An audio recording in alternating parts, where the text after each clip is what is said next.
Hi, welcome to the Earth FM. I'm Nicholas Kirkyu, and this is the third episode in my 5-part mini-series on invasive species in the Great Lakes. I appreciate you taking the time to watch this, and I hope your day went well today. If it didn't, make sure you go ahead and grab yourself a nice tub of ice cream.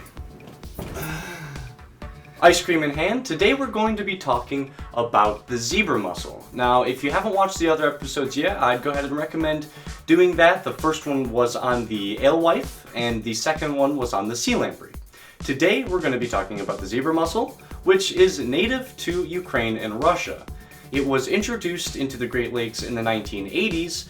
In the 1900s, there wasn't a whole ton of regulation on ballast water. Inside that water, there can be a plethora of other species that are not native to the Great Lakes. Many of these species will die because they aren't used or acclimated to the environment that they're being exposed to, but some of them can capitalize on the absence of other predators that can outcompete them. Now, the zebra mussel, while it doesn't look very deadly or harmful, has had some tremendous impacts on the Great Lakes, one of which pertains to infrastructure. A lot of dams and hydraulic mechanisms rely on having clean waterways, and the zebra mussels can populate and build colonies that damage them. The zebra mussels have also led quite the crusade against other clams in the area, like the unionids. And evidence has been showing in the last decade or so that the zebra mussel may actually be the source of avian botulism that has been decimating the bird populations in the Great Lakes. Of all the negative impacts that the zebra mussel has had on the Great Lakes, one of the worst impacts that it has had so far pertains to its filtering of the water. A mature zebra mussel can filter up to 0.95 liters of water a day, and since 1990, the visibility of Lake Michigan and other parts of the other Great Lakes has gone from 6 inches of visibility to 36 inches of visibility in some places. This clearing of nutrients in the water has allowed sunlight to penetrate much deeper than it could before, and that allows the bloom and sporadic growth of some macrophytes and algae.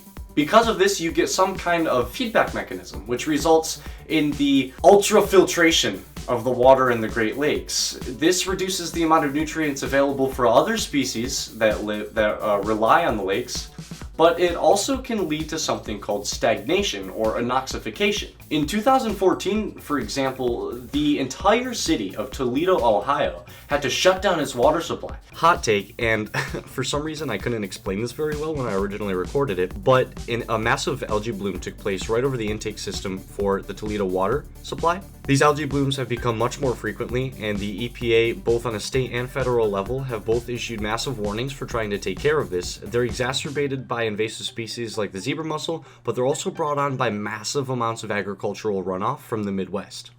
And unfortunately, if we don't do something about species like this, the devastating effects that they're having can be exacerbated by other externalities, like climate change. So far, it's been quite a challenge trying to figure out how we can control the populations of zebra mussels. If you're a boat owner who lives in Wisconsin or Canada or Michigan and you are frequently out on the lakes, there are a few things that the regulatory body of conservation for the Great Lakes says you can do. Of these things, they remind you before leaving contaminated waters to drain your ballast water, drain your live well, and to drain your engine. They recommend taking your boat home and taking it through a self-serve car wash, making sure you wash it well and dry it in all of its compartments to what they call completely demussel your vehicle. For the sake of being succinct, that's all I'm going to say about the zebra mussel today. I hope you found the video enjoyable and that it kind of opened your eyes to just another issue that the Great Lakes is facing. If you want to learn more, I'd recommend reading a few books. One of them I'm reading right now. One I'd recommend right now is called The Death and Life of the Great Lakes by Dan Egan. So far, it's pretty good, and while the writing can get a little dry occasionally, he does a very good job at writing in a research and investigative way while keeping it semi-interesting. I appreciate you taking the time to watch this, and I hope you have a great rest of your day.